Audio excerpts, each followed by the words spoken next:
Hello guys, welcome back. അപ്പോൾ നമ്മുടെ degree prelims result എന്നാണ് വരിക എന്നുള്ള ക്ലാസ്സാണ് നമ്മൾ നോക്കുന്നത് കേട്ടോ. ഡിഗ്രി പ്രിലിംസ് ഇപ്പോൾ നമുക്കറിയാം, രണ്ടാം ഘട്ടവും ഇപ്പം കഴിഞ്ഞിട്ടുണ്ടായിരുന്നു. ജൂൺ ആ ഒരു ലാസ്റ്റ് വീക്ക് 28-നായിരുന്നു എക്സാം ഉണ്ടായിരുന്നത്.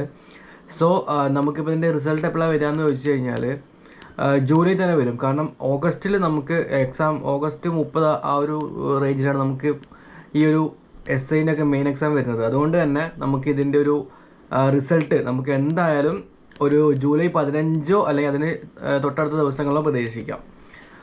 എനിക്ക് തോന്നുന്നത് എന്താ വെച്ചാൽ ജൂലൈ 20 അപ്പുറത്തേക്കൊന്നും പോകാൻ ചാൻസ് ഇല്ല. എന്തായാലും ഈ മാസം വരുന്ന ഉറപ്പാണ് കേട്ടോ. എന്തായാലും ജൂലൈ 20 അപ്പുറത്തേക്ക് പോകാൻ ചാൻസ് ഇല്ല. കാരണം ഓഗസ്റ്റ് 30 എക്സാം എന്ന് പറഞ്ഞു കഴിഞ്ഞാൽ പഠിക്കാൻ കുറച്ചൊരു 40-45 ദിവസം എന്തായാലും വേണം. അപ്പോൾ എന്തായാലും നമുക്ക് 15-ാം തീയതിക്കുള്ളിൽ തന്നെ വരേണ്ടതാണ്. പക്ഷേ എന്തെങ്കിലും ഒരു തയ്യാറുകൾ അല്ലെങ്കിൽ താമസം ഉണ്ടെങ്കിൽ മാക്സിമം പോയാൽ ചിലപ്പം ജൂലൈ 21 വരെയൊക്കെ പോയേക്കാം. അതിനപ്പുറത്തേക്ക് പോകാൻ വളരെ ചാൻസ് കുറവാണ്. കാരണം എങ്ങനെ ഇപ്പം ഓഗസ്റ്റൊക്കെ ആയിക്കഴിഞ്ഞാൽ, ഓഗസ്റ്റ് ഇപ്പം ഒരു 1-നൊക്കെയാണ് ഫലം വരുന്നതെങ്കിൽ പഠിക്കാനുള്ള ടൈം കിട്ടും. അതായത് എത്ര പേര് ആരൊക്കെയാണ് ഈ ലിസ്റ്റിലുണ്ടാവുക നമുക്ക് അറിയില്ല. കാരണം PSC അത് ഇത്ര കട്ട് ഓഫൊക്കെ തീരുമാനിക്കുന്ന പോലെ ഉണ്ടാവുമായിരിക്കും. അപ്പോൾ മാക്സിമം ആൾക്കാർക്ക് ചാൻസ് കൊടുക്കട്ടെ എന്ന് തന്നെയാണ് നമ്മൾ ആഗ്രഹിക്കുന്നത്. മാക്സിമം ആൾക്കാർക്ക് മെയിൻ എക്സാം എഴുതാൻ ചാൻസ് കൊടുക്കട്ടെ. കാരണം ചെറിയ ചെറിയ മാർക്കിലൊക്കെ മിസ്സായി കുറച്ച് മാർക്ക് പോയ ആൾക്കാരൊക്കെ ഉണ്ടായിരിക്കും. അപ്പോൾ അതുകൊണ്ട് തന്നെ അവർക്ക് മാക്സിമം എല്ലാവർക്കും മെയിൻ എക്സാം എഴുതാൻ പറ്റട്ടെ എന്നാണ് ഞാൻ വിചാരിക്കുന്നത്. കാരണം അങ്ങനെ ഒരു ഇത്ര 10,000-15,000 പേർക്ക് ചാൻസ് കൊടുക്കുകയാണെങ്കിൽ അവർക്ക് മെയിൻ എക്സാമിൽ ഒന്നും ചിലപ്പം ഇപ്പം കുറേ ബാക്കിലുള്ള ആൾക്കാരായിരിക്കും മെയിൻ എക്സാം എഴുതുമ്പോൾ ചിലപ്പം മുന്നോട്ട് വരാം.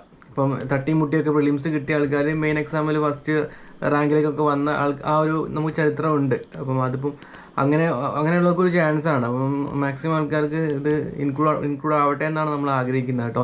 അപ്പോൾ എന്തായാലും ജൂലൈ എന്തായാലും ലാസ്റ്റ് ഈ ഒരു പാദം അല്ലെങ്കിൽ അവസാന പാദത്തിനുള്ളിൽ എന്തായാലും റിസൾട്ട് വരും. അതായത് ജൂലൈ 15 ശേഷം എപ്പോൾ വേണമെങ്കിലും റിസൾട്ട് വരാനുള്ള ഒരു കണ്ടീഷനിലാണ് പോവുക കേട്ടോ. കാരണം ഓഗസ്റ്റ് 30 ആ ഒരു എക്സാം നടത്തണമെന്നുണ്ടെങ്കിൽ അതിന് മുൻപേ എന്തായാലും ഹോൾ ടിക്കറ്റ് എന്തായാലും നമുക്ക് അറിയാം, ഒരു 14 ദിവസത്തിന് മുന്നേ നമുക്ക് എന്തായാലും ഹോൾ ടിക്കറ്റൊക്കെ വരുന്നതാണ്.